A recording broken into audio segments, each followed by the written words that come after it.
রবিবার আসানসোলের চিত্তরঞ্জন রেল শহরে ৩ নম্বর গেট সংলগ্ন এলাকায় মৌমাছির আক্রমণে একাধিক পথচারী আহত হয়েছেন।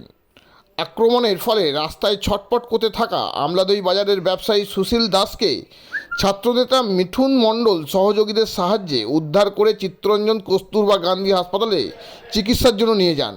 জানা গেছে, এই ঘটনায় এখনও পর্যন্ত মোট 6 জন আহত হয়েছে। এই ঘটনায় এলাকায় আতঙ্কের সৃষ্টিও হয়েছে এবং স্থানীয়দের মধ্যে সতর্কতা জারি করাও হয়েছে। গ্রামাঞ্চল শিল্পাঞ্চলের খবর, ব্যুরো রিপোর্ট।